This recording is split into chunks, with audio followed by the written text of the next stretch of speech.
बिस्मिल्लाहिर्रहमानिर्रहीम यानी शुरू करता हूँ उस खुदा का नाम लेकर जो बड़ा मेहरबान है, निहायत रहम वाला है। परंतु मुसलमान धर्म के भाई बहन तो जानते नहीं कि वो बड़ा मेहरबान निहायत रहम वाला अल्लाह कौन है, खुदा कौन है, सुप्रीम गॉड कौन है। ये जानकारी भी आज स्वयं उस रहमान अल्लाह ने स्वयं ही आकर देनी पड़ी, संत रूप में, दरवेश रूप में, सतगुरु रूप में। और ये पवित्र पुस्तक मुसलमान नहीं समझे ज्ञान कुरान, ये पवित्र आसमानी पुस्तक, इसको आसमानी पुस्तक इसलिए कहते हैं क्योंकि ये परमेश्वर के कर कमल से, अल्लाहु कबीर के कर कमल से लिखी गई है, जो वर्तमान में धरती पर सतगुरु रामपाल जी के रूप में स्वयं प्रकट हैं। तो ये ज्ञान यहाँ धरती का नहीं है, ये ज्ञान परमेश्वर के लोक का है, सतलोक का है। जिस खुदा ने, जिस कबीर परमेश्वर ने सृष्टि को रचा, कायनात को रचा, ये उसका ज्ञान है। इसलिए ये पवित्र आसमानी पुस्तक है, ओरिजिनल आसमानी पुस्तक। और ये बात 2028 के बाद पूरी दुनिया का मुसलमान समाज जो युग परिवर्तन 2028 के बाद जिंदा बचेगा वो अवश्य स्वीकार करेगा। इसलिए मुसलमान भाई बहनों को ये जानकारी भी वो अल्लाहु कबीर इबादत कबीरा खुद ही आकर देता है कि मैं तुम्हारा अल्लाह हूँ, परमात्मा हूँ, भगवान हूँ। और तुम यहाँ इस डुप्लीकेट अल्लाह को अल्लाह मान के, ये शैतान है, शैतान जो तुम्हें धोखा देके बैठा है।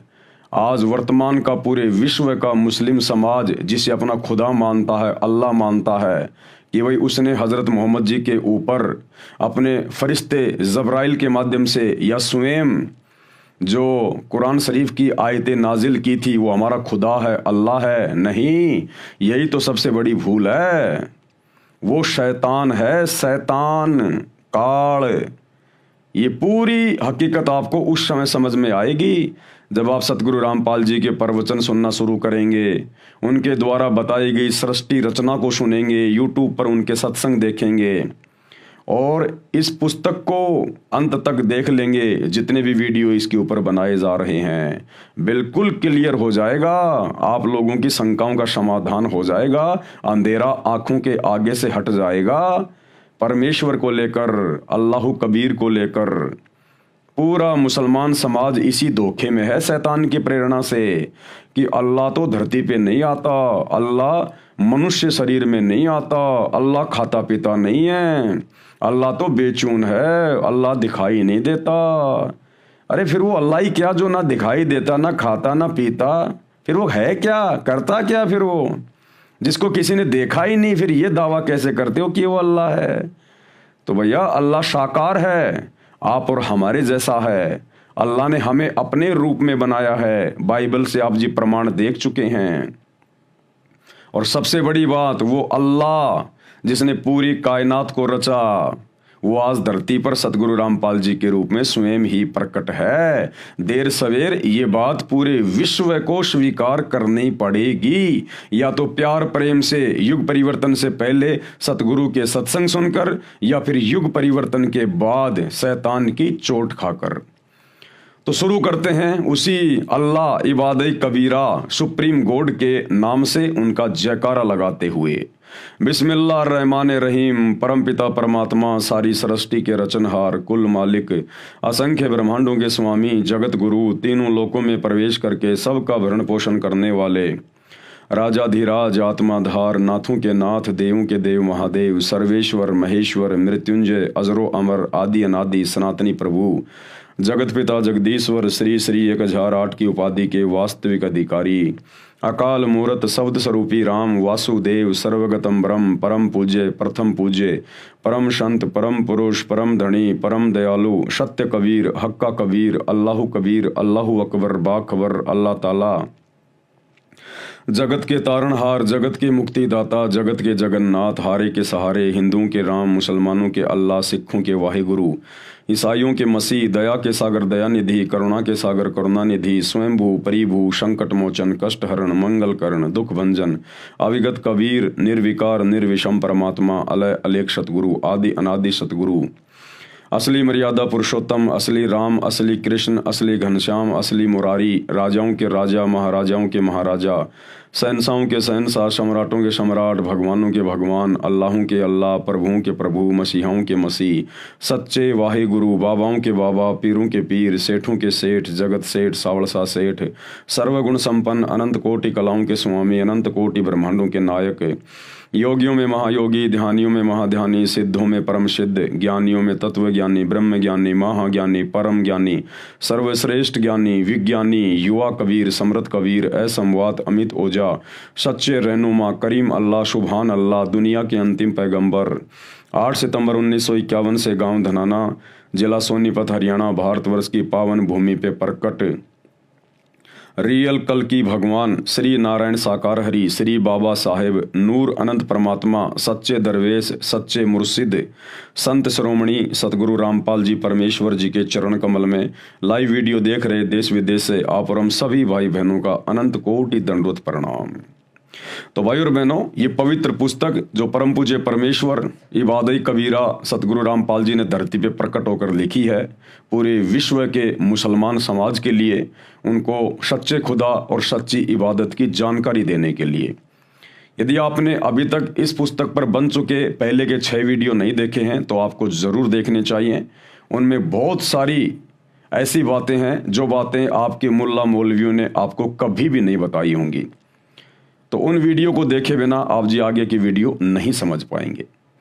तो आज के वीडियो में गुरुदेव भगवान हमें कुरान में आगे बढ़ाने से पहले कुछ एक महत्वपूर्ण बातों की जानकारी दे रहे हैं कि अल्लाह के विषय में मुसलमान धर्म के मुल्ला मौलवियों ने, मुफ्तियों ने आम मुस्लिम समाज को जिस प्रकार से तत्व ज्ञान के अभाव में, सच्चे खुदा, उसकी सच्ची इबादत की जानकारी के अभाव में जिस प्रकार आम मुस्लिम समाज को भ्रमित कर दिया गया है धर्म के ठेकेदारों के द्वारा, मुल्ला मौलवियों के द्वारा, कबीर परमेश्वर को लेकर, अल्लाह कबीर को लेकर, उसकी भक्ति को लेकर, आज उन सभी गलत धारणाओं का प्रमाणों के साथ में आप ही के धर्म की पवित्र पुस्तकें दिखा दिखा के, आयतें बता बता के खंडन किया जाएगा। और समझदार को संकेत ही काफी होता है। और जब तक शंकाओं का समाधान नहीं होगा तब तक आप भक्ति नहीं कर पाओगे।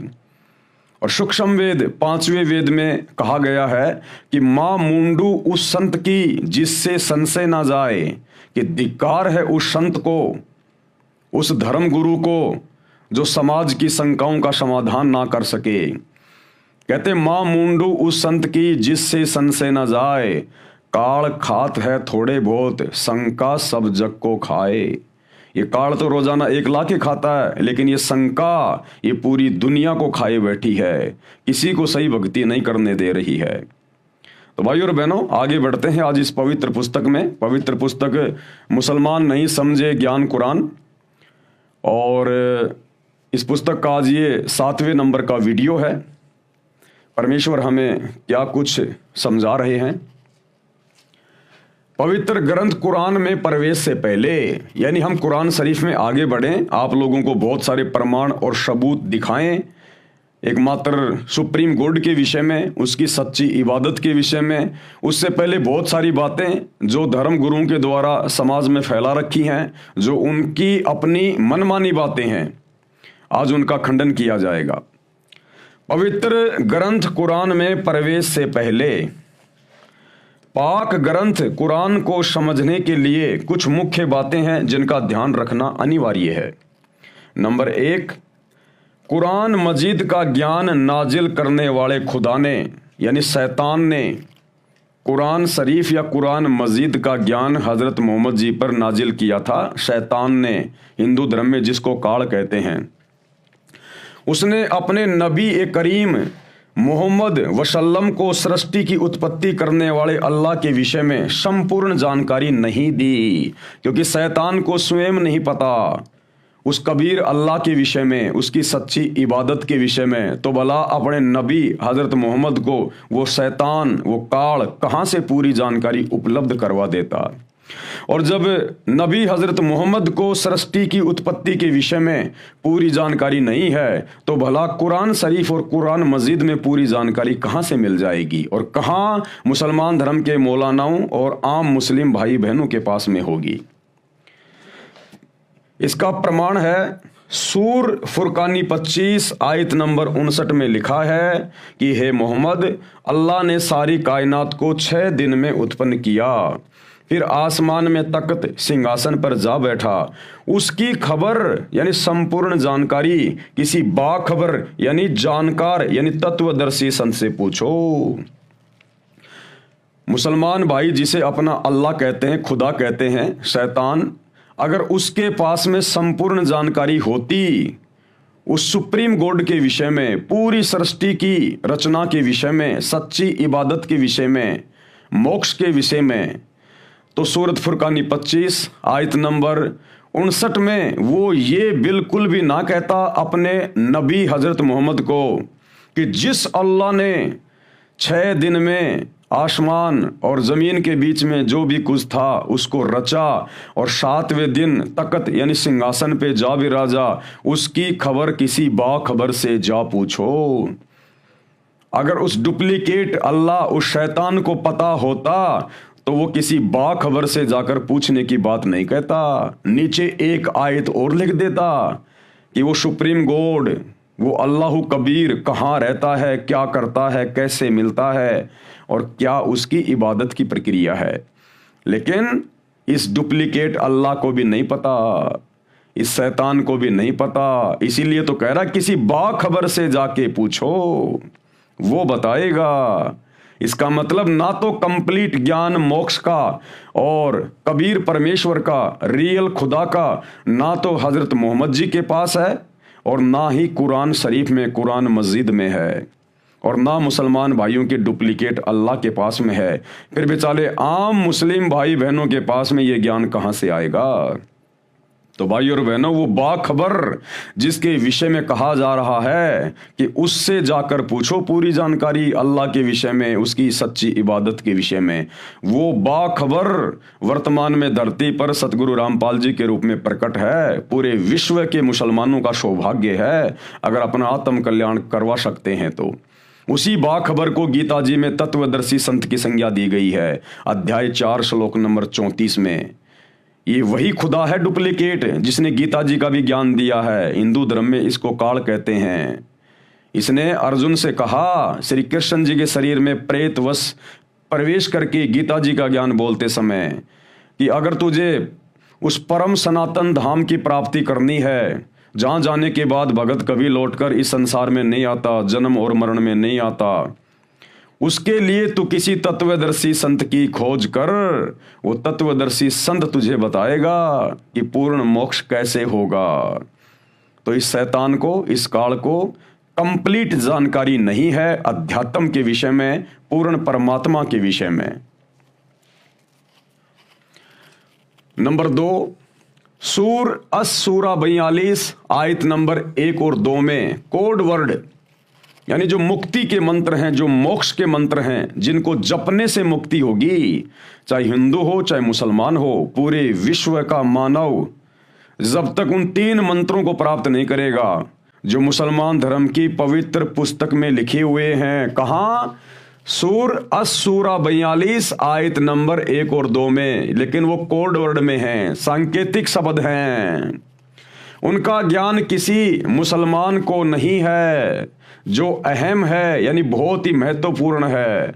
आयत नंबर 1 में क्या लिखा है? हा मीम, इन 2 शब्दों का विश्व के किसी भी मुसलमान के पास कोई जवाब नहीं है। हा और मीम का मतलब क्या होता है ये भी सतगुरु रामपाल जी ने ही समझाया है, जो पिछले वीडियो में आप जी को बता दिया गया है।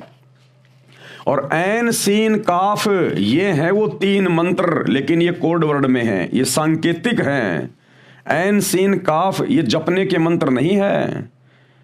सतगुरु रामपाल जी बताएंगे कि ऐन क्या मंत्र है, इसके पर्दे के पीछे कौन सा कोड वर्ड है, सीन क्या है और काफ क्या है।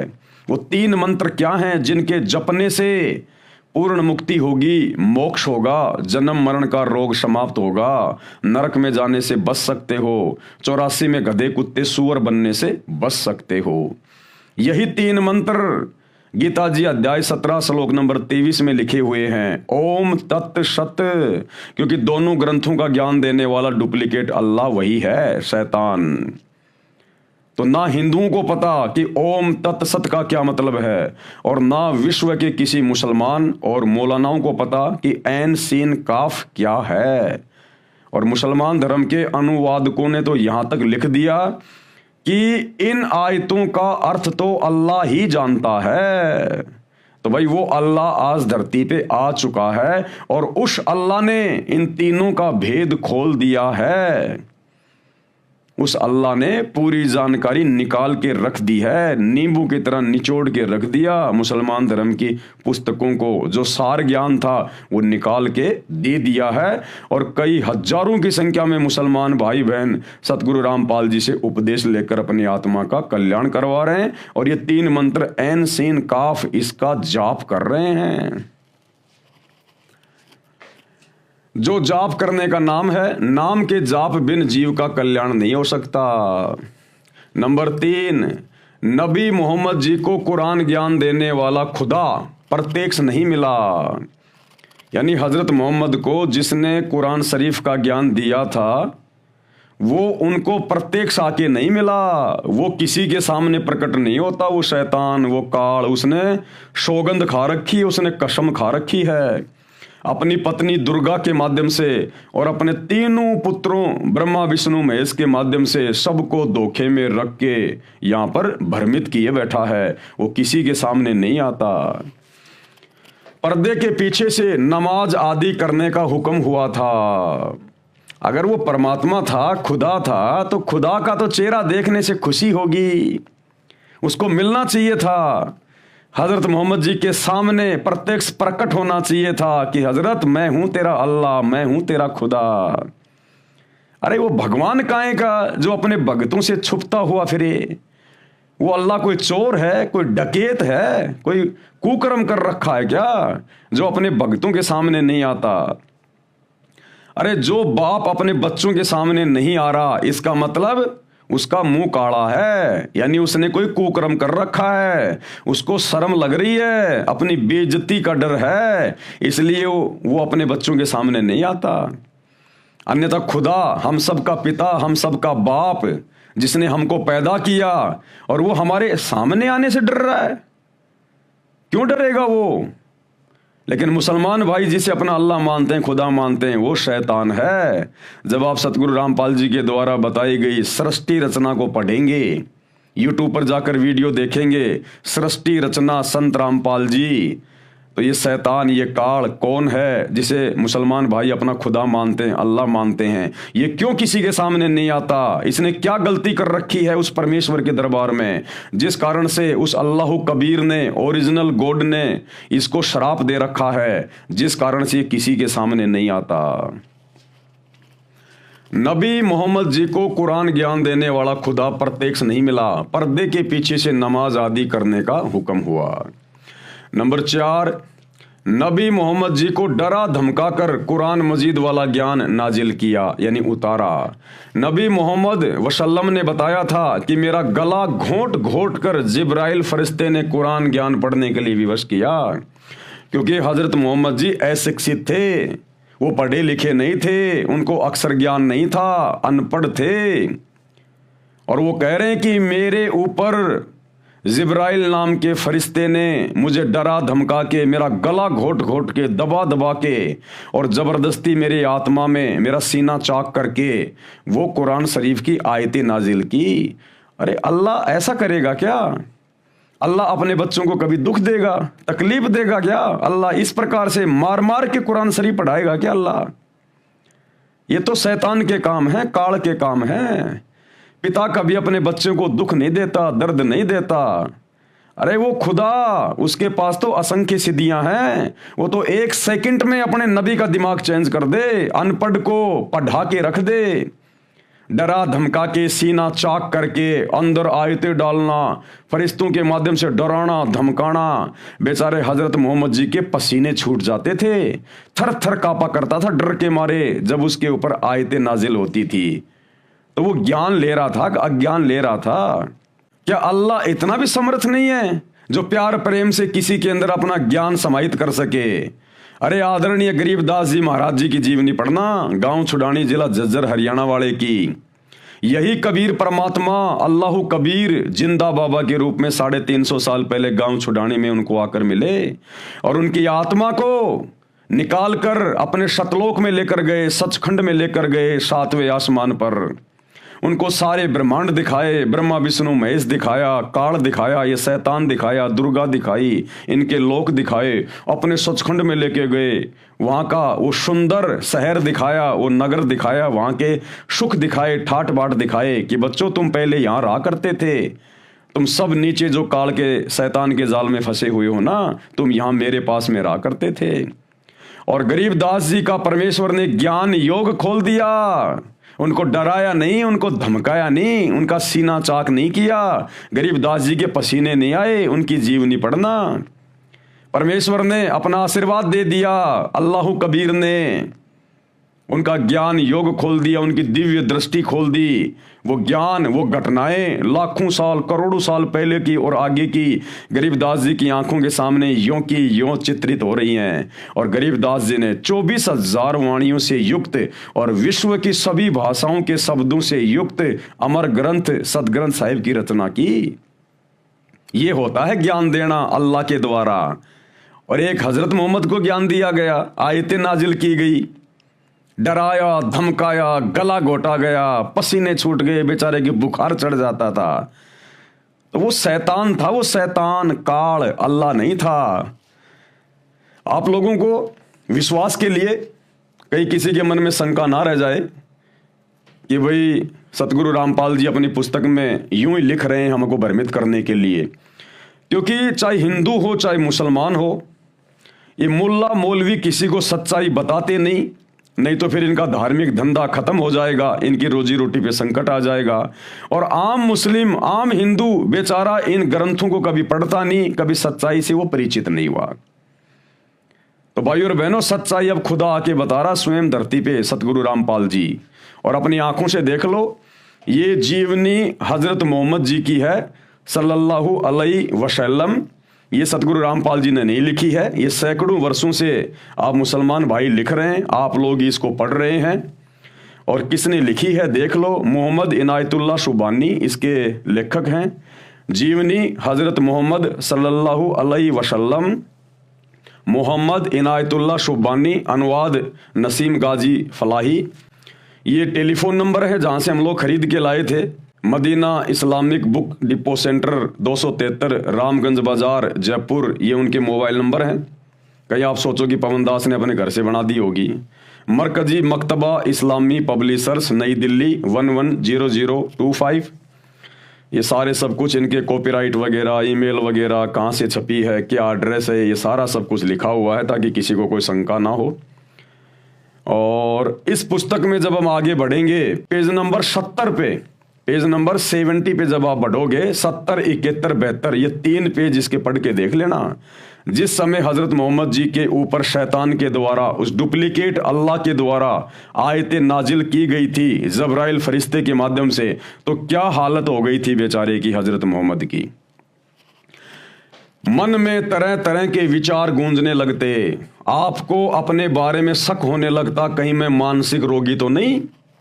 बेचारी की ये हालत हो गई थी, डर के मारे हजरत मोहम्मद सोच रहा है कि कहीं मैं पागल तो नहीं हो गया, कहीं मैं मानसिक रोगी तो नहीं हो गया।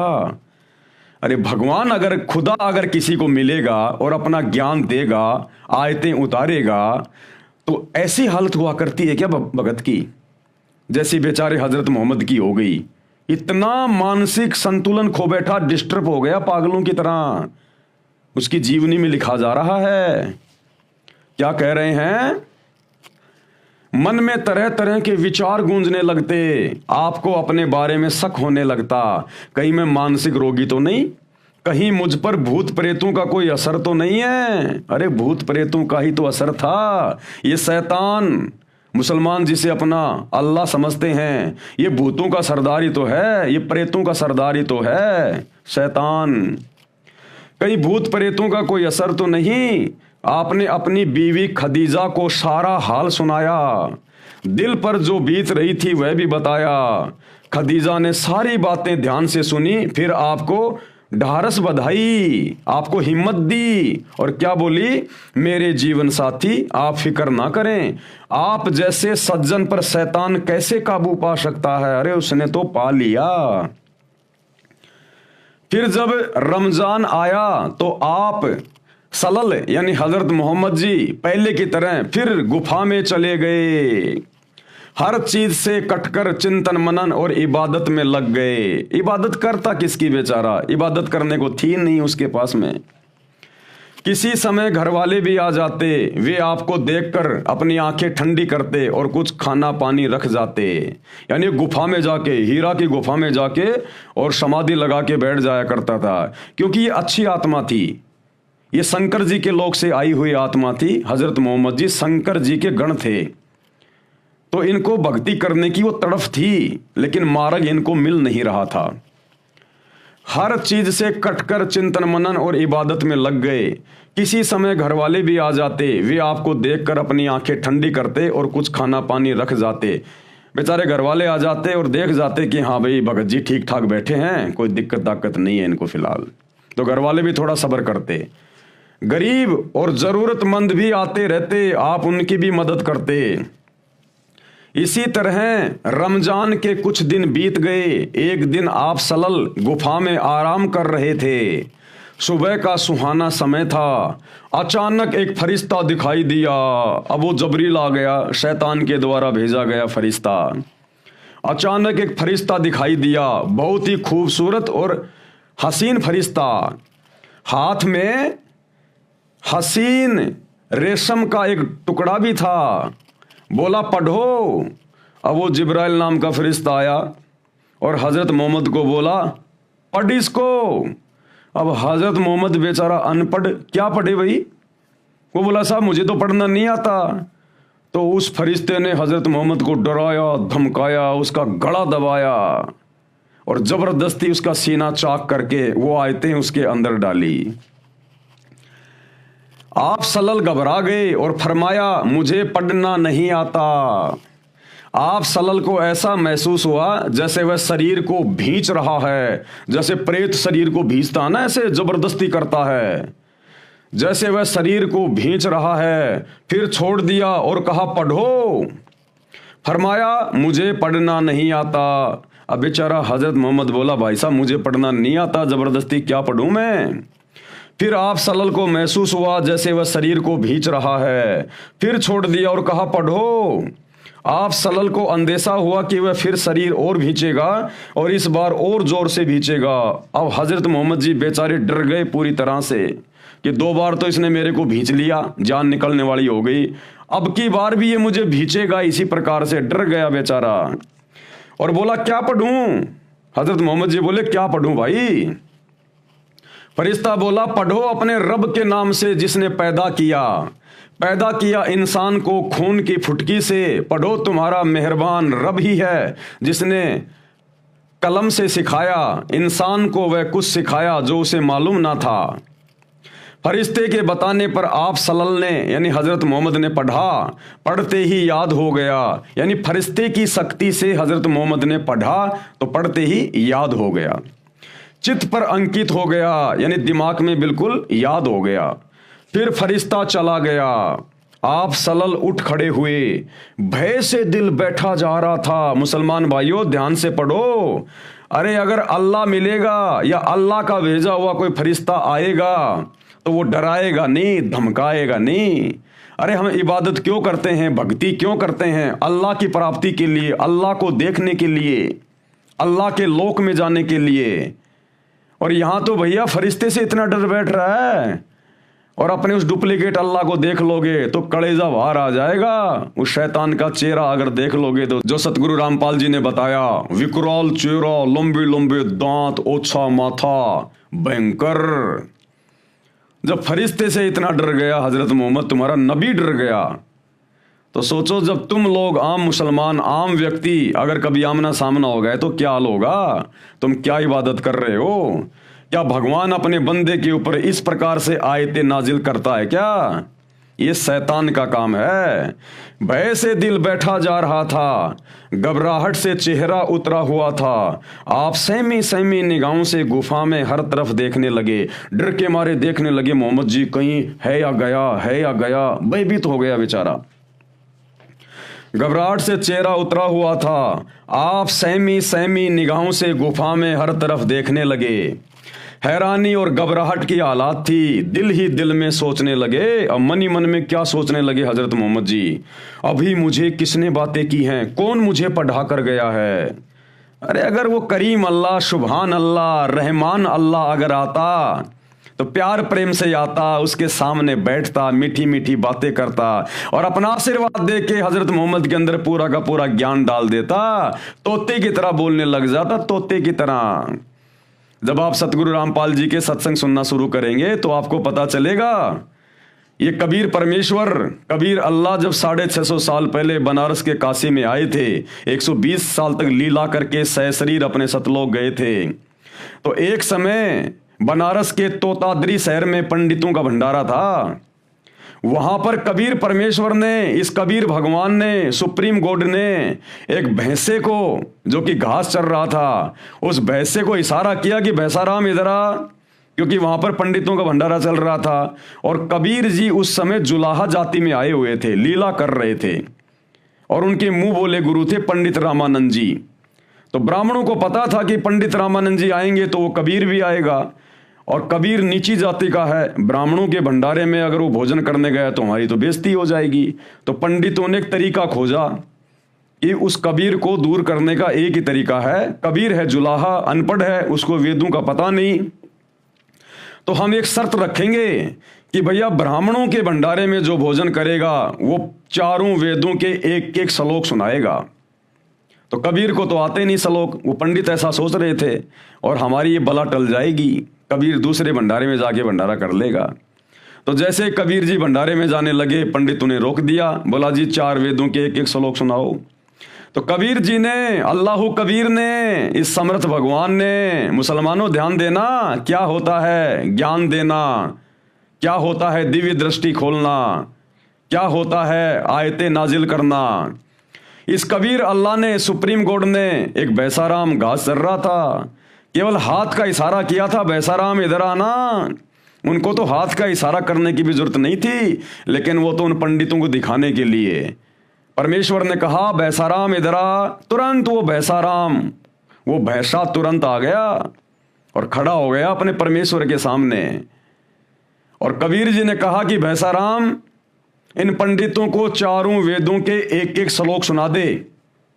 तो भैंसाराम ने तुरंत इंसानी भाषा में बोलना शुरू कर दिया। उस जानवर ने आशीर्वाद दिया था, कबीर जी ने थपकी मारी थी पीठ पे, उसने इंसानी भाषा में बोलना शुरू कर दिया, संस्कृत में। और वो श्लोक सुनाए जो वेदों में लिखे थे कि तुम्हारे सामने खड़ा है ये कबीर अल्लाह, ये कबीर देव, यही है सारी सृष्टि का मालिक।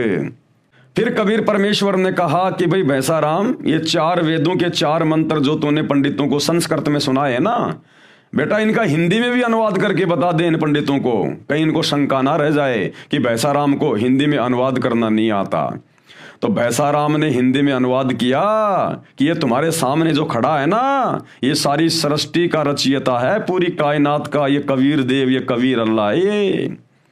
उसके बाद वो पंडित बिल्कुल शर्मिंदे हो गए और कबीर जी से उपदेश लिया, अपनी भक्ति शुरू कर दी।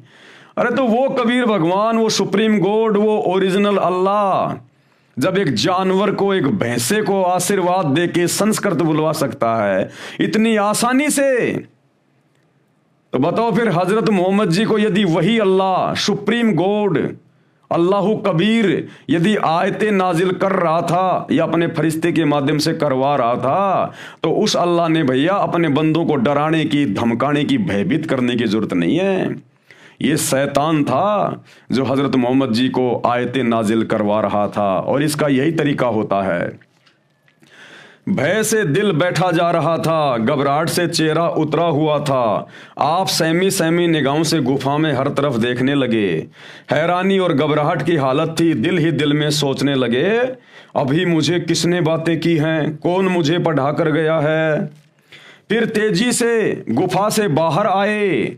अब आप सल्लल्लाहु यानी हजरत मोहम्मद पहाड़ की घाटियों से गुजरने लगे और देखो क्या हालत हो गई बेचारे की, पूरा शरीर थर थर कांप रहा था।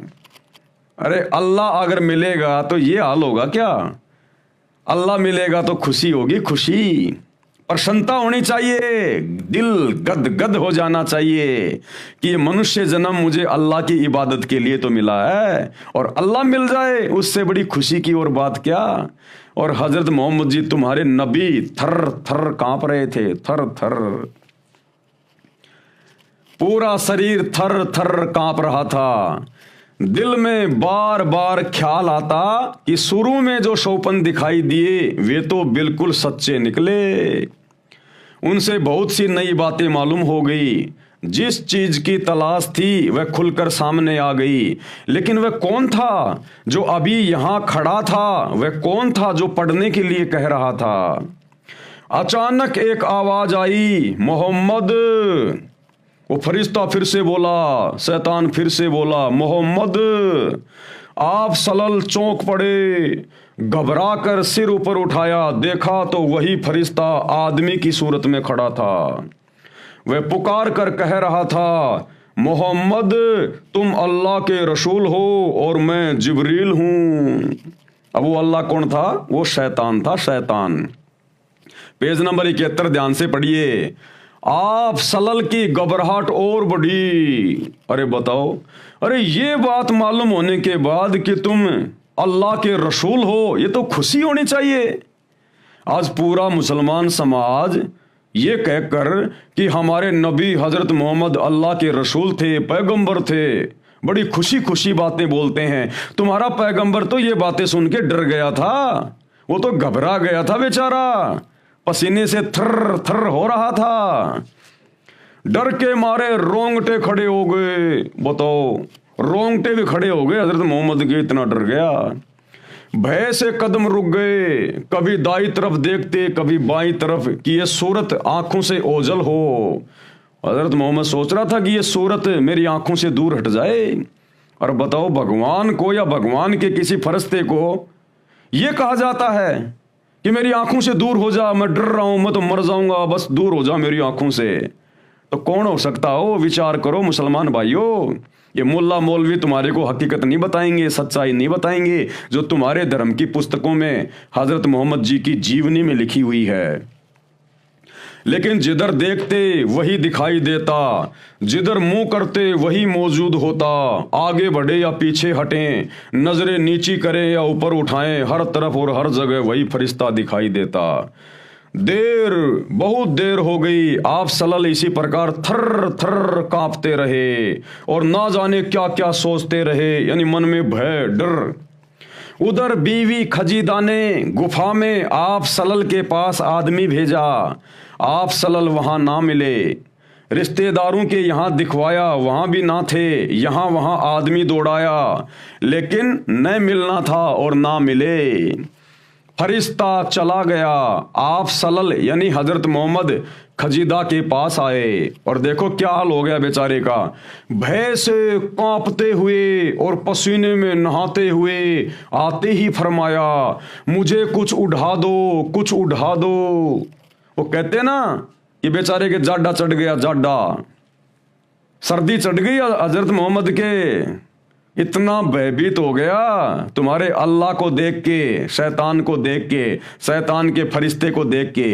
वो शैतान तो किसी के सामने आता ही नहीं है, उसके द्वारा भेजे गए उस फरिश्ते को देख कर भी इतना भयभीत हो गया। तो सोचो, जिस दिन मुसलमानों तुम अपने उस डुप्लीकेट अल्लाह के दर्शन कर लोगे, शैतान के काल के, तुम्हारा कलेजा निकल के आ जाएगा बाहर।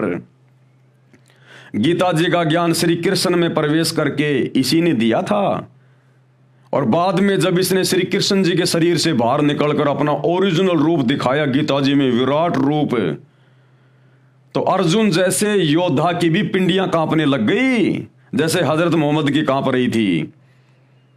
और अर्जुन ने कहा कि भगवान अपनी लीला को समेट लो, हे हजार हाथों वाले, हे सहस्त्राबाहु, अपनी लीला को समेटो और अपने उसी चतुर्भुज रूप में दर्शन दो, मेरा कलेजा फटा जा रहा है। वो वही शैतान था, वही खाड़ था जिसने अपना फरिश्ता हजरत मोहम्मद के पास में भेजा था। अरे अल्लाह, भगवान, परमात्मा, जिसका नाम सुनते ही आत्मा को ठंडक होती है, हम तो तरसते हैं उसके दर्शन के लिए। और भगवान अगर किसी को मिल जाए तो ये हालत हुआ करती है क्या? ये तो जैसे कोई भूत प्रेत मिल जाए, कोई जंगली जानवर मिल जाए, कोई शेर भेड़िया सामने आ जाए, तब आदमी की हालत हुआ करती है ऐसी, जैसे हजरत मोहम्मद जी की हो गई थी। तो वो अल्लाह नहीं था मुसलमान भाइयों, शैतान था, शैतान। फिर क्यों इबादत कर रहे हो तुम? अरे उसी अल्लाह के पास जाने के लिए तो इबादत कर रहे हो। अरे उसी जन्नत में जाने के लिए तो तुम इबादत कर रहे हो जहां हमारा अल्लाह मिलेगा। क्या करोगे उस अल्लाह को देख के? तुम्हारा कलेजा फट जाएगा जब तुम्हारे नबी की हालत हो गई। तुरंत बीवी खदीजा ने चादर उड़ा दी। आप सलल की ये हालत देखकर वे बहुत घबरा गई। अब सोचो, जिसकी पत्नी भी अपने पति की हालत देख के इतनी घबरा गई हो, तो सोचो उस समय तुम्हारी नबी की क्या हालत हो गई होगी उस शैतान को देख के, जिब्राइल को देख के। दिल में तरह तरह के अंदेशे उमड़ने लगे। क्या आपकी तबीयत खराब हो गई? क्या आपको जाड़ा बुखार आ गया है? क्या कोई मुसीबत आ पड़ी? वो बीवी खदीजा पूछ रही है। जब मन कुछ शांत हुआ, भय कुछ दूर हुआ, शरीर की कपकपी में कमी हुई, तो बीवी खदीजा ने पूछा, आप थे कहाँ और आपको हुआ क्या? आप सलल ने उनकी तरफ देखा। ऐसा महसूस हो रहा था जैसे आप बेबस होकर रह गए, मानो मुसीबतों का पहाड़ टूट पड़ा हो। बताओ, मुसीबतों का पहाड़। अरे अगर अल्लाह किसी को मिलेगा तो मुसीबतों का पहाड़ टूटेगा या फिर खुशी की कोई सीमा नहीं रहेगी? अरे अल्लाह, भगवान तो अपने भगत के ऊपर आने वाले मुसीबतों के पहाड़ को टालता है, और यहां तुम्हारे हजरत मोहम्मद के ऊपर तुम्हारे अल्लाह ने मुसीबतों का पहाड़ तोड़ दिया। ये तो उल्टा हो गया, बिल्कुल उल्टा काम शैतान करता है। मानो मुसीबतों का पहाड़ टूट पड़ा हो। बताओ फिर क्या करोगे भक्ति करके? क्या करोगे इबादत करके उस अल्लाह की? क्यों मस्जिदों में धक्के खा रहे हो, मज़ारों पे धक्के खा रहे हो? जब उसकी भक्ति करने से, आमना सामना होने से मुसीबतों का पहाड़ टूटता है, तो क्यों ऐसी बेवकूफ़ी कर रहे हो फिर तुम भक्ति करके? जब तुम्हारे नबी के ऊपर मुसीबतों का पहाड़ टूट गया तो तुम्हारा क्या हाल होगा?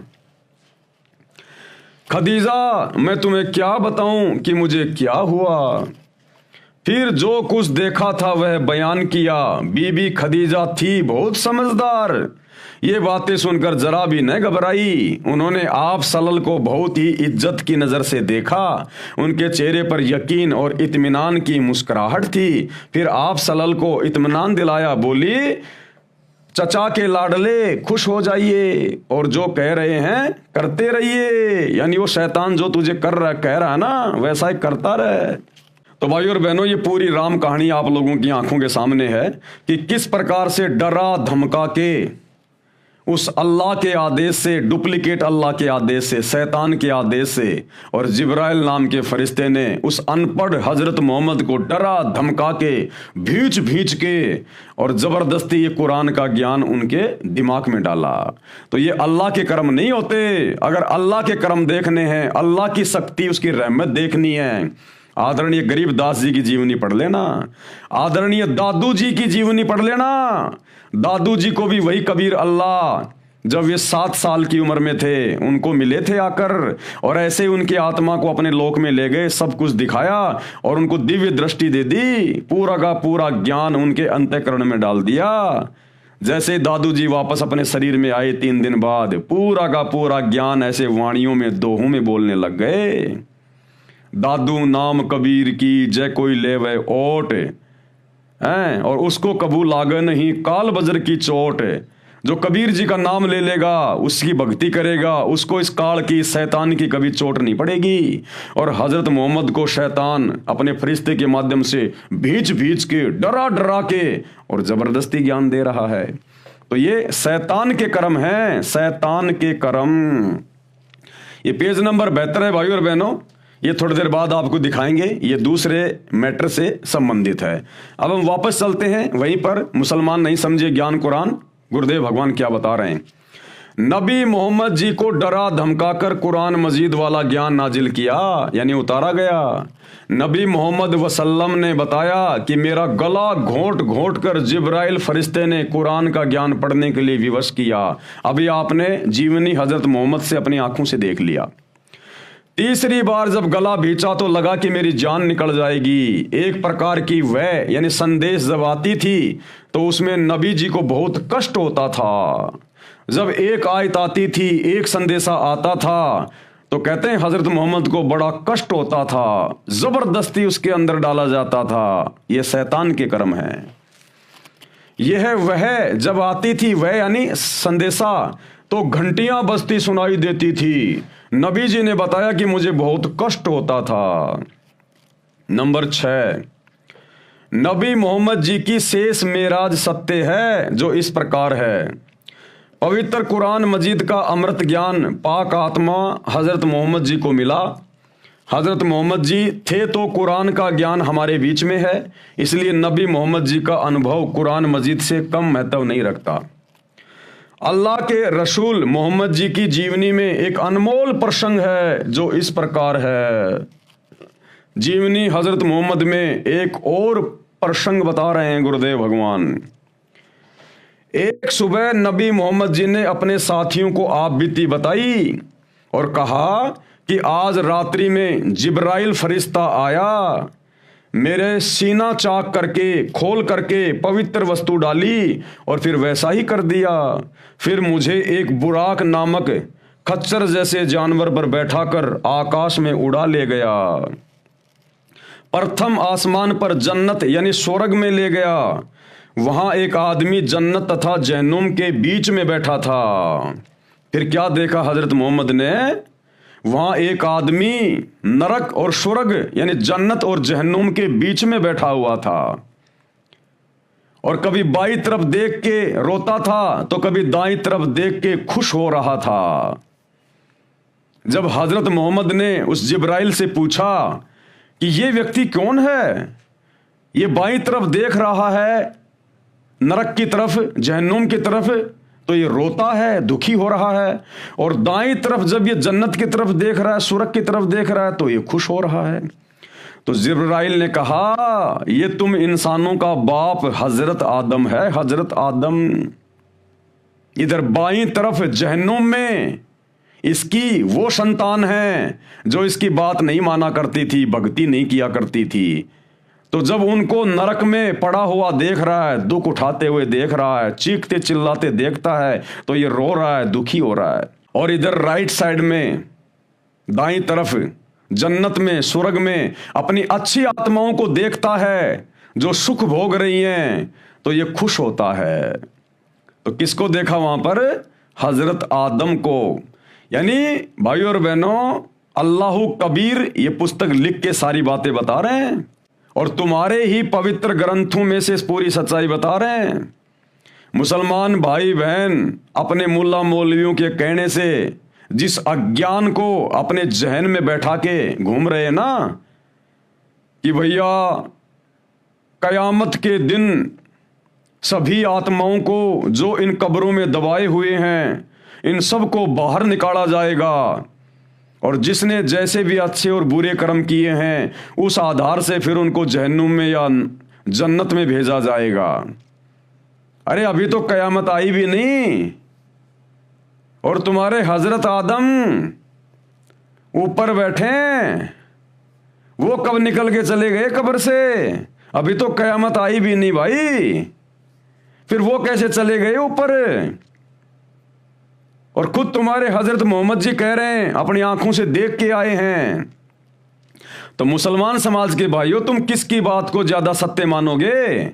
अपने मुल्ला मौलवियों की बातों को या अपने नबी हजरत की बातों को? तुम्हारे मुल्ला मौलवी कहते हैं कि हमारे जितने भी पैगंबर हैं, जितने भी मुसलमान हैं जो कब्रों में दबे पड़े हैं, जब कयामत का दिन आएगा सबको निकाला जाएगा। जिसने अच्छे कर्म किए हैं वो जन्नत में जाएगा और जिसने बुरे कर्म किए हैं वो जहन्नुम में जाएगा।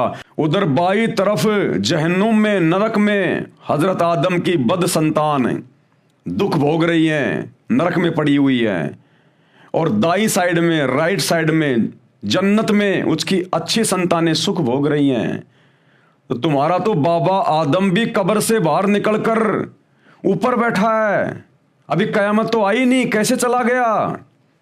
और बाबा आदम की अच्छी संतानें और बुरी संतानें वो भी ऊपर बैठी हुई हैं, वो कब निकल के चली गई कब्रों से? अभी कयामत का तो दिन आया ही नहीं। खुद तुम्हारे नबी कह रहे हैं, अपनी आंखों से देखा हुआ हाल बयान कर रहे हैं। तो मुसलमानों तुम किसकी मानोगे, इन मुल्ला मौलवियों की या फिर अपने नबी की? तो भाई और बहनों विचार कर लेना इन बातों पे। ये मनमाना आचरण है जो तुम लोगों को मुल्ला मौलवियों के द्वारा पढ़ा दिया गया है। परमात्मा धरती पे आए हुए हैं संत रामपाल जी के रूप में, बेड़ा पार करवा लो, कुछ भी लेना देना नहीं है। क्या कह रहे हैं ध्यान से पढ़ लीजिएगा। प्रथम आसमान पर जन्नत यानी स्वर्ग में ले गया। वहां एक आदमी जन्नत तथा जहन्नुम के बीच में बैठा था। जन्नत स्वर्ग की ओर मुख करता था तो खिलखिलाकर हंसता था, तब जहन्नुम नरक की ओर देखता था तो फूट फूट कर रोने लगता था। मैंने यानी नबी मोहम्मद जी ने जिब्राइल फरिश्ते से पूछा कि हे जिब्राइल, ये आदमी कौन है तथा ये दाईं ओर मुख करता है तो खिलखिलाकर हंसता है तथा बाईं ओर देखता है तो रोने लगता है, कारण क्या है? जिब्राइल फरिश्ते ने बताया कि ये सब आदमियों का पिता आदम जी है। भाई और बहनों क्या बताया? ये सब इंसानों का पिता आदम जी है। बाईं ओर दोजख यानी नरक है, नरक में इसके बुरे कर्म करने वाली संतान है, वह नरक में कष्ट भोग रही है। अरे हजरत जी की बुरी संतानें कब पहुंच गई? वो तो कयामत के दिन जानी थी ना, वो कब्रों से निकल के कब उड़ के चले गए। जो अल्लाह के बताए भक्ति मार्ग पर नहीं चली उसे दुखी देखकर रोता है, तथा दाईं ओर जन्नत है, उसमें इनकी वह संतान है जिसने अल्लाह के आदेश अनुसार इबादत की, जो महासुखी है, उसे देखकर खुशी से हंसता है। हजरत मोहम्मद जी ने आगे बताया कि जब मैं जिब्राइल के साथ बाबा आदम के निकट गया तो उन्होंने कहा कि आओ नेक नबी, नेक बेटे, ये कहकर मुझे सीने से लगाया। हजरत आदम जी ने हजरत मोहम्मद जी को अपने सीने से भी लगाया।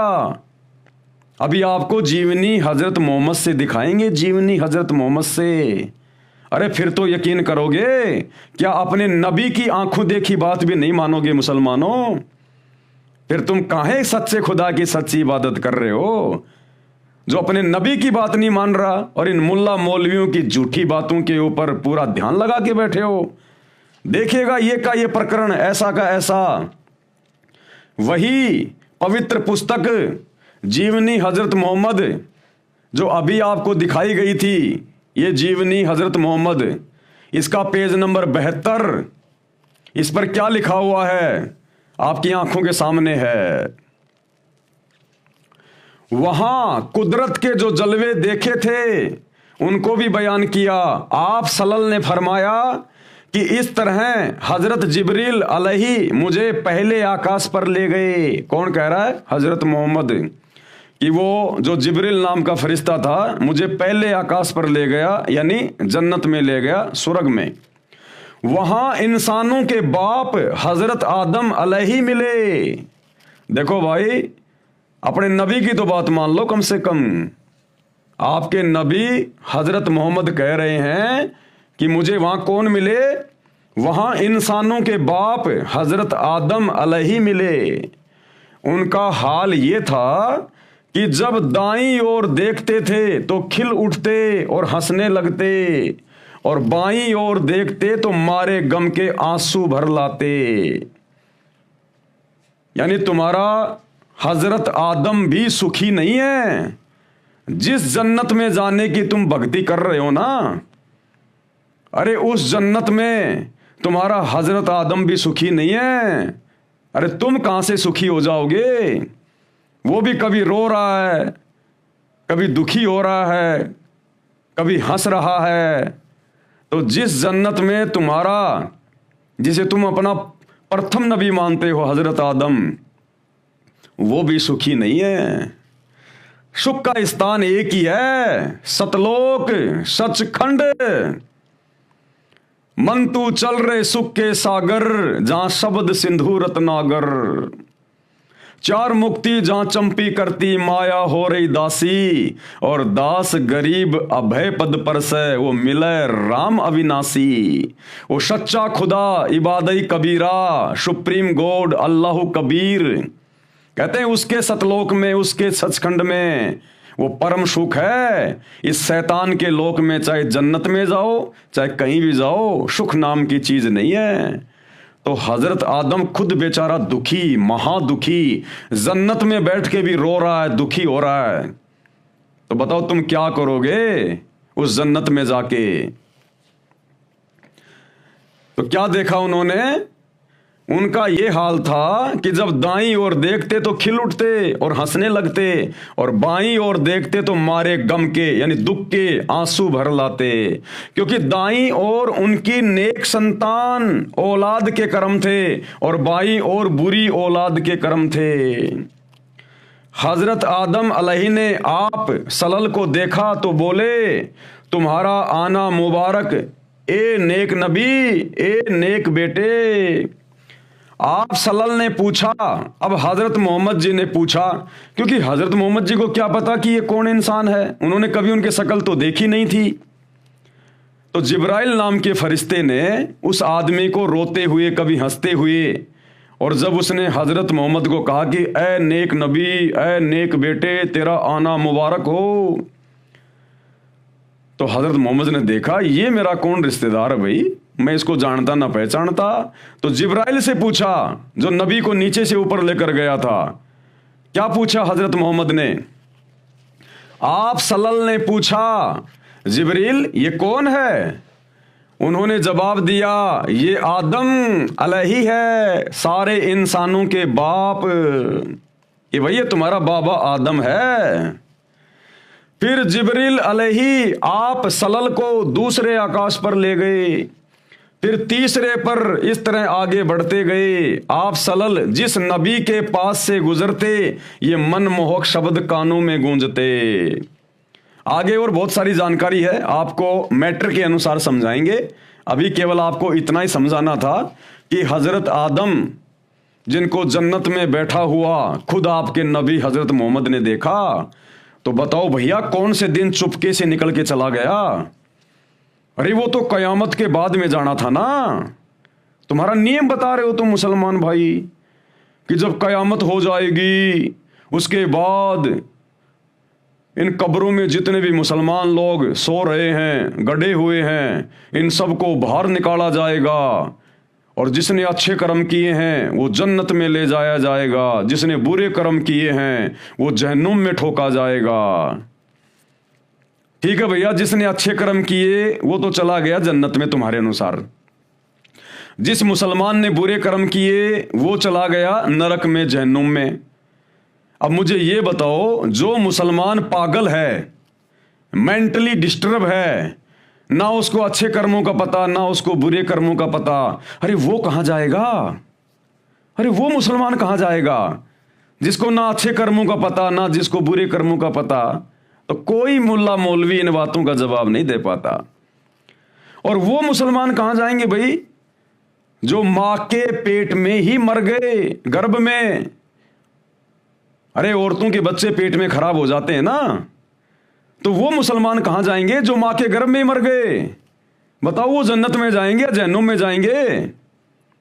वो छोटे छोटे बच्चे जो कोई 4 साल का होके मरा है, कोई 10 साल का होके मरा है, जिसको ना अच्छे कर्मों का पता था ना जिसको बुरे कर्मों का पता था, वो बच्चे कहां जाएंगे फिर, जहन्नुम में या जन्नत में?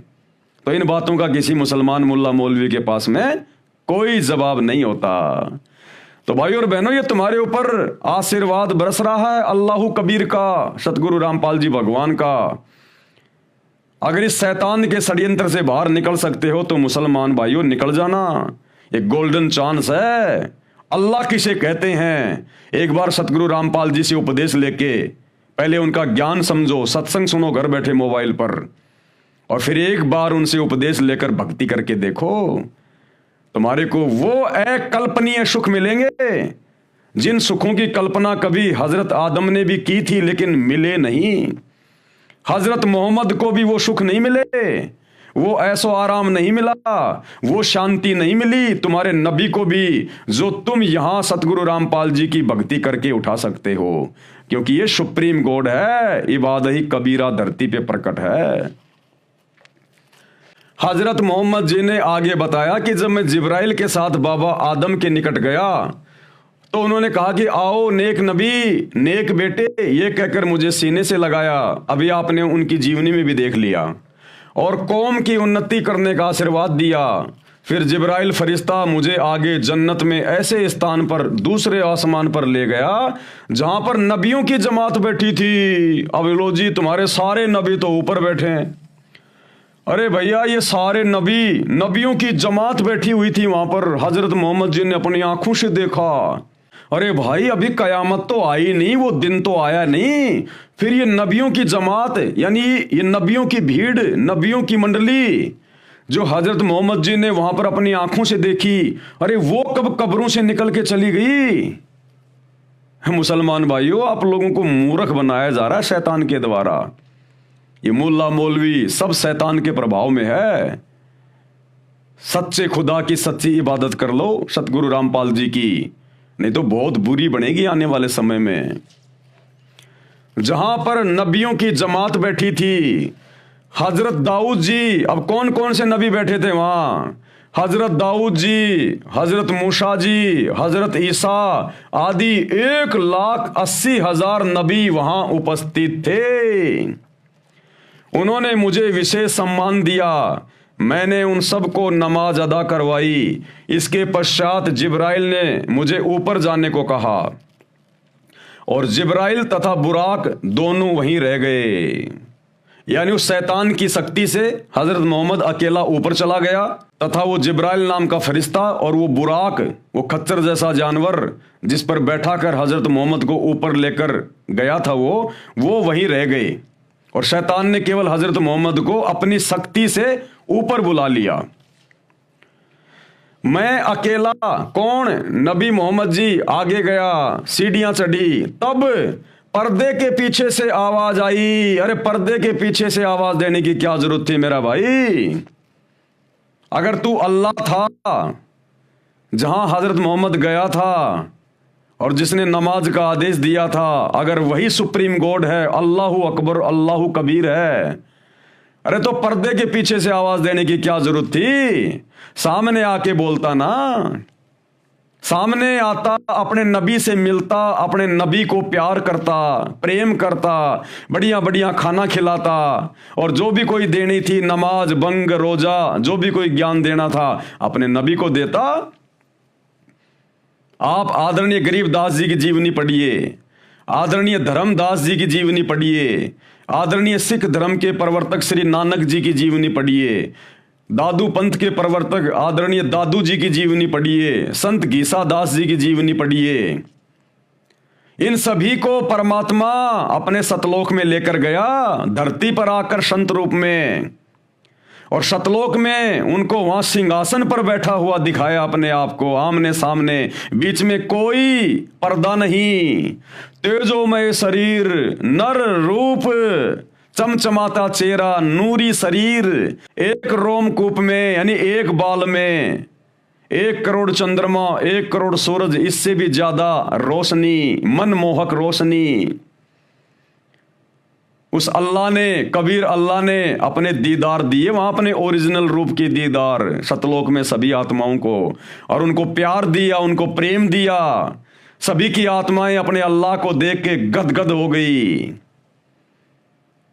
तो हजरत मोहम्मद को अपनी शक्ति से फिर जिसने ऊपर लिया ना, और जो पर्दे के पीछे से आवाज लगा रहा है, वो शैतान है, शैतान काल। जब आप सृष्टि रचना पढ़ेंगे सतगुरु रामपाल जी के कर कमल से लिखी हुई या उनके मुख कमल से बोली हुई उनके सत्संगों में, तब आपकी आंखें खुलेंगी। ये शैतान क्यों किसी के सामने नहीं आता? इसने सौगंध खा रखी है कि ये मेरा घटिया अटल नियम है, मैं किसी को अपने ओरिजिनल रूप में दर्शन नहीं दूंगा। आदमी का कलेजा फट जाएगा अगर इसका चेहरा देख लेगा तो। इसलिए पर्दे के पीछे से आवाज लगाई। अरे आवाज लगाई तो कोई इंसान ही तो होगा। गधे की आवाज में थोड़ी बोला था, हाथी की आवाज में थोड़ी बोला था। हजरत मोहम्मद केवल इंसानों की तो भाषा समझता था, गधे की भाषा थोड़ी समझता था। तो हजरत मोहम्मद को जो आवाज दी पर्दे के पीछे से, वो इंसान की तो आवाज थी। तो इंसान जैसा है ना वो, लेकिन वो सामने नहीं आता। उसका घटिया अटल नियम है, गीता जी में साफ साफ लिखा हुआ है। मैं अकेला यानी नबी मोहम्मद जी आगे गया, सीढ़ियां चढ़ी, तब पर्दे के पीछे से आवाज आई कि 50 नमाज प्रतिदिन करो तथा अपने अनुयायी से करवाओ, रोजा रखो यानी व्रत करो, अजान यानी बंग लगाओ, जाओ। मैं वापस आ गया। अब ये आदेश लेके हजरत मोहम्मद जी वापस आ गए। जिस स्थान पर सब नबियों की मंडली बैठी थी, मुझे देखकर मूसा जी आए। देखो तुम्हारे हजरत मूसा जी भी मिले हजरत मोहम्मद को, अपनी जीवनी में साफ साफ लिख रहे हैं। हजरत मूसा जी भी आए। अरे मूसा जी कब अपनी कब्र फोड़ के चले गए भाई? कयामत का दिन तो आया नहीं मुसलमानों। सवाल करो। जीवनी हजरत मोहम्मद को पढ़ के अपने मुल्ला मौलवियों से, जो तुम्हारे को शैतान के मुंह में ठोक रहे हैं उल्टी साधना करवा के, सवाल करो अपने मुल्ला मौलवियों से कि ये नबियों की जमात कौन से दिन पहुंच गई ऊपर? अभी तो कयामत का दिन आया ही नहीं। और अगर ये मुल्ला मौलवी तुम्हें भ्रमित करें कि नबी कभी भी जा सकता है, नबी कभी भी आ सकता है, नबियों के ऊपर कोई रोक टोक नहीं है, तो ठीक है भैया, चलो तुम्हारी बात बड़ी कर देते हैं कि नबियों के ऊपर कोई रोक टोक नहीं है। लेकिन वो हजरत आदम की वो बुरी संतानें, वो तो नबी नहीं थे, जो नरक में पड़े हुए थे, जहन्नुम में पड़े हुए थे। बाईं तरफ हजरत आदम उनको देख देख के रो रहा था कि इन नालायकों ने भक्ति क्यों नहीं करी, मेरी बातें क्यों नहीं मानी, ये नरक में कष्ट भोग रहे हैं। तो हजरत आदम की जो बुरी संतानें थी, जो नरक में दुख भोग रही थी, कष्ट भोग रही थी, अरे वो तो नबी नहीं थे, फिर वो कैसे पहुंच गए नरक में, जहन्नुम में? तो ये मुल्ला मौलवियों का पाखंड अब नहीं चलेगा। परमात्मा धरती पे आ गया, अल्लाह कबीर संत रामपाल जी के रूप में, सारे पत्ते खोल के रख दिए। अब जिसने अपना आत्म कल्याण कराना होगा वो तो भैया उनके सत्संग सुन के उनकी शरण में आ जाएगा। और बाकी जिसने शैतान का भोजन ही बनना है, गधा कुत्ता शोर बन के घूमना है, वो भैया करते रहो अपनी साधना। मैं वापस आ गया। जिस स्थान पर सब नबी मंडली बैठी थी, मुझे देखकर मूसा जी आए और पूछा कि अल्लाह ने क्या हुक्म फरमाया। मैंने हजरत मोहम्मद जी ने बताया कि मुझे तथा मेरी कौम को 50 समय नमाज करने का आदेश दिया है, तथा रोजा यानी व्रत तथा अजान यानी बंग लगाने को भी कहा है। तब मूसा जी ने कहा कि प्रतिदिन 50 वक्त नमाज कौम नहीं कर पाएगी, कि भैया दिन में 50 बार कौन नमाज करेगा? फिर खाएंगे क्या, कमाएंगे क्या, काम धंधा क्या करेंगे? वापस जाओ, थोड़ी बहुत कम करवा के लेके आओ, कुछ कम करवाओ, वापस जाओ, अर्ज करो। करते कराते अंत में 5 वक्त नमाज का हुक्म मिला कि भैया दिन में 5 बार तो करनी पड़ेगी। रोजा तथा अजान भी करना फरमाया, जो वर्तमान में किया जा रहा है। नबी मोहम्मद जी ने फिर बताया कि फिर जन्नत के नज़ारे दिखाने के लिए मुझे जिब्राइल फरिश्ता जन्नत में कई स्थानों पर ले गया, यानी स्वर्ग में घुमाने के लिए लेके गया। वहाँ की शोभा अनोखी है, यानी इस पृथ्वी लोक से वहाँ ज़्यादा सुख हैं। अनेकों नेक आत्माएं वहाँ निवास करती हैं। फिर जिब्राइल ने मुझे बुराक पर बैठाकर वापस ज़मीन पर छोड़ दिया। तब ये सत्य घटना बताई। जन्नत व जहन्नुम में जो कुछ वर्तमान में है उसके चश्मदीद गवाह यानी आई विटनेस नबी मोहम्मद जी हैं। यानी सतगुरु रामपाल जी परमेश्वर समझा रहे हैं कि मुसलमान भाइयों, तुम्हारी आंखों के सामने है उस जन्नत में, उस स्वर्ग में हजरत मोहम्मद जी ने अपनी आंखों से क्या क्या देखा। सारे नबियों को देखा, नबियों की जमात को देखा। हज़रत आदम से मिले, नबियों से मिले, हज़रत मूसा से मिले, हज़रत दाऊद से मिले, हज़रत ईसा से मिले, और हज़रत आदम की नेक संतानें भी वहाँ पर अपना कर्म भोग रही थी। मौलवी साहिबान तर्क देते हैं। अब ये मुल्ला मौलवी क्या बोलते हैं, भगत समाज को भ्रमित करने की दृष्टि से, अपने आधे अधूरे ज्ञान के आधार से मुल्ला मौलवी तर्क देते हैं कि बाबा आदम बाईं और बद संतान के कर्म देखकर रो रहे थे, दाईं और नेक संतान के कर्म देखकर हंस रहे थे। तो सतगुरु रामपाल जी कह रहे हैं कि उनकी संतान तो कब्रों में है। अरे मुल्ला मौलवियों, तुम्हारे अनुसार उनके संतानें तो अभी कब्रों में पड़ी हुई है। वो तो जब क़यामत का दिन आएगा कभी खरबों वर्षों बाद में, तब जाएंगी ऊपर। तो वहां कैसे पहुंच गई जिनको हजरत मोहम्मद जी अपनी आंखों से देख के आए हैं? ये जन्म और मरण का चक्कर, ये शैतान का अटल नियम है यहाँ का। ये जन्मना मरना, जन्मना मरना, ये इसका अटल नियम है यहाँ का। जब तक आप सच्चे दरवेश, सच्चे सतगुरु अल्लाहु कबीर सतगुरु रामपाल जी की शरण में आकर उनकी भक्ति नहीं करेंगे, तब तक ये जन्म मरण का चक्कर नहीं मिटेगा, चाहे हिंदू हो चाहे मुसलमान हो। ये अल्लाहु कबीर ने नहीं बनाए हिंदू मुसलमान, ये शैतान का सारा जाल है, षड्यंत्र अपने भोजन के लिए। तो सतगुरु रामपाल जी समझा रहे हैं कि उनकी संतानें तो मुल्ला मौलवियों कब्रों में है। अरे ऊपर क्या देखा फिर? हजरत आदम को दीवारों की तरफ देख कर रो रहे थे क्या?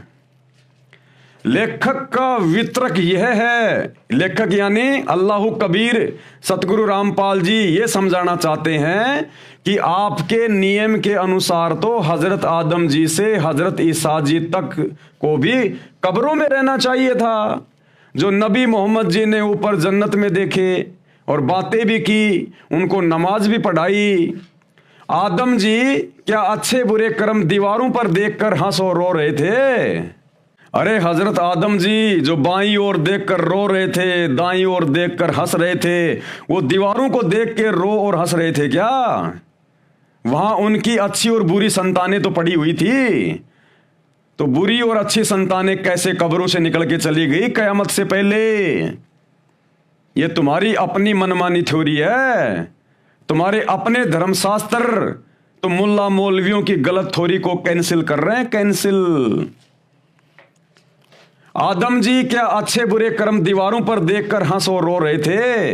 उनके दाईं ओर स्वर्ग था तथा बाईं ओर नरक था। उनके संतान भी जहन्नुम तथा जन्नत में थी, नरक और स्वर्ग में। अन्य प्रमाण और सबूत दे रहे हैं सतगुरु रामपाल जी। आसमान की यात्रा के बाद हजरत मोहम्मद से उसके चाचा ने पूछा कि तेरा दादा भी देखा? जब जिब्राइल फरिश्ता हजरत मोहम्मद जी को वापस जमीन पर छोड़कर चला गया, तब हजरत मोहम्मद जी के चाचा ने पूछा, जब हजरत मोहम्मद जी ने पूरी बात बताई ना, मैं ऐसे ऐसे ऊपर गया था, मैंने सब कुछ देखा है, सारे नबियों को देखा है, उनको मैंने नमाज पढ़ाई। तो बाकी मुसलमान समाज तो उनका मजाक उड़ाया करता था, उस समय उनका विरोध किया करता था कि तू ही है एकमात्र जो तेरे को ऊपर लेके गए, तेरे को सब कुछ दिखाया, तू डींग मार रहा है, पाखंड कर रहा है, झूठ बोल रहा है।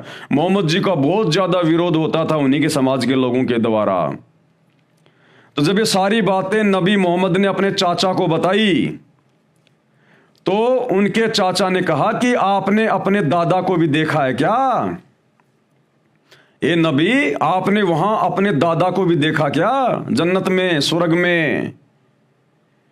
तो नबी हजरत ने कहा कि हाँ मैंने उनको देखा, लेकिन वो जन्नत में नहीं था, वो तो नरक में था, जहन्नुम में। अब ये सच्चाई सुनकर हजरत मोहम्मद का चाचा उनका विरोधी हो गया, उनका दुश्मन हो गया। आसमान की यात्रा के बाद हजरत मोहम्मद से उसके चाचा ने पूछा कि तेरा दादा भी देखा? वह जन्नत में है या जहन्नुम में? मोहम्मद जी ने कहा जहन्नुम यानी नरक में देखा। ये सुनकर उनका चाचा मोहम्मद जी से बहुत नाराज हो गया और बोला, तू मेरे पिताजी को जहन्नुम में बता रहा है, झूठा है। नबी जी ने कहा कि मैंने जो देखा वही बताया है। मोहम्मद का चाचा पूरा विरोधी बन गया था। सच्चाई वही है जो ऊपर बताई है कि बाबा आदम की अच्छी बुरी संतान नरक और स्वर्ग में देखी। मुसलमान भाइयों, मौका है, अल्लाह कबीर धरती पर सतगुरु रामपाल जी के रूप में है।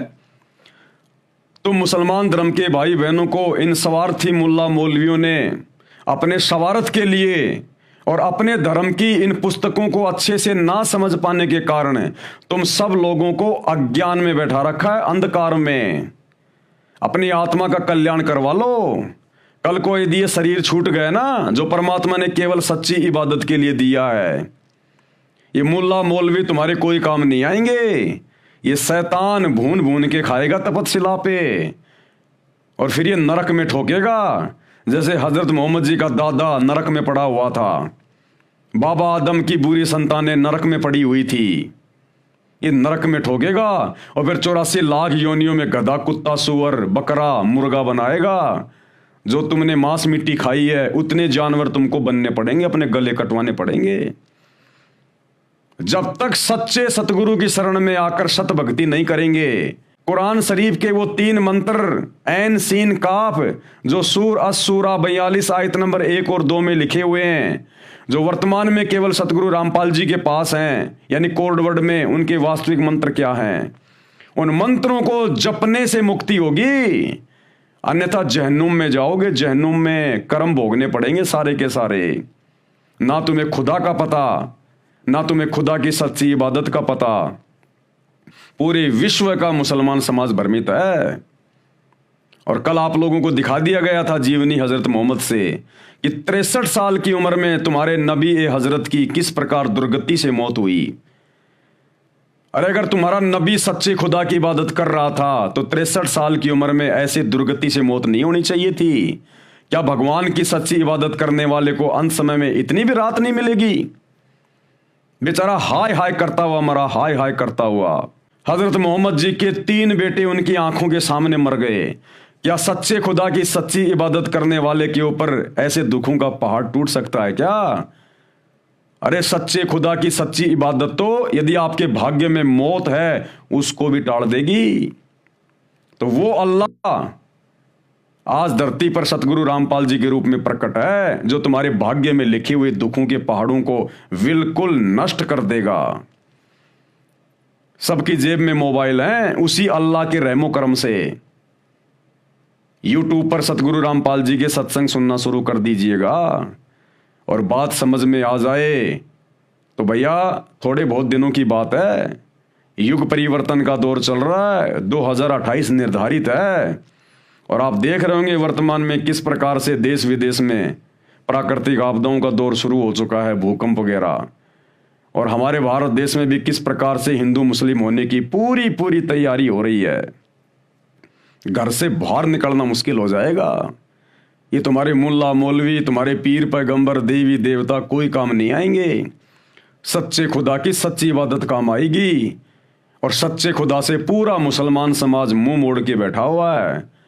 तो भाई इस पाखंड से बाहर निकलो, मुल्ला मौलवियों के अज्ञान से बाहर निकलो। परमात्मा धरती पे आया हुआ है, पहचान करो, सत्संग सुनो, तभी पहचान हो पाएगी। बिना किसी के सत्संग सुने, उनके विचार सुने आप क्या निर्णय करोगे क्या सही है और क्या गलत है? तो भाई और बहनों, हमारी प्रार्थना है, केवल आपको जगा सकते हैं, संदेशा दे रहे हैं, मानना न मानना आपके अपने बुद्धि विवेक के ऊपर है। तो आज की वीडियो में हम केवल इतना ही लेंगे। कल हम इस पॉइंट पर चलेंगे, जन्म तथा मृत्यु पर विवेचन। यानी मुसलमान धर्म के मुल्ला मौलवी जो अपने धर्म ग्रंथों को ना समझ पाने के कारण पूरे समाज को भ्रमित करके बैठे हैं कि बारंबार जन्म और मृत्यु नहीं होती, बस एक बार ही जन्म मिलता है और मरने के बाद हम तो उनको कब्रों में दफना देते हैं। जब कयामत का दिन आएगा तब उनको कब्रों से अल्लाह के द्वारा बाहर निकाला जाएगा। जिनके अच्छे कर्म होंगे वो स्वर्ग में जाएंगे, जन्नत में जाएंगे। जिनके बुरे कर्म होंगे वो जहन्नुम में, नरक में जाएंगे। तो भैया मांस खाने वाले, मांस काटने वाले, ये अच्छे कर्म है क्या? अरे मांस काटना, मांस खाना ये अच्छा कर्म है क्या? तो इस आधार से तो भाई 99% मुसलमान भाई बहन जहन्नुम में जाएंगे। और जो मुल्ला मौलवियों ने अपनी थ्योरी बिल्कुल फाइनल कर दी है कि बार बार जन्म नहीं लेना पड़ता, भैया जब तक सतगुरु रामपाल जी की शरण में आकर सत भक्ति करके अपना मोक्ष नहीं करवा लोगे, तब तक भैया यहां तो अनिश्चित काल समय के लिए युगों युगों तक आपको इसी प्रकार से जन्म लेने पड़ेंगे। कभी इंसान के तो कभी गधे कुत्ते सूअर के, फिर नरक भोगना। ये प्रोसीजर काल की शैतान की इसी प्रकार से चलती रहेगी। एकमात्र तरीका इस जन्म और मृत्यु के प्रोसीजर से बाहर निकलने का सतगुरु रामपाल जी के पास है। पूरे विश्व में, पूरी सृष्टि में किसी के पास नहीं है। और तो समझा ही सकते हैं, संदेशा ही दे सकते हैं, मानना न मानना आपके अपने संस्कार और बुद्धि विवेक पे निर्भर करता है। तो कल हम इस पॉइंट पे आगे बढ़ेंगे कि मुसलमान धर्म के मुल्ला मौलवियों की ये थ्योरी कि बारंबार जन्म और मृत्यु नहीं होती है, ये कितनी सही है और कितनी गलत है। आप ही के धर्म की पुस्तकों से आयतें दिखा दिखा के, नाम बता बता के आप जियों को प्रमाण दिए जाएंगे। तो आज के वीडियो में केवल इतना ही। कल रात्रि 8 बजे सभी भाई बहन फिर से लाइव जुड़िए। तब तक गुरुदेव भगवान हम सबको आज्ञा दें, इजाजत दें, सद्बुद्धि दें, आशीर्वाद दें। बंदी छोड़ अल्लाह कबीर सतगुरु रामपाल जी भगवान की जय हो।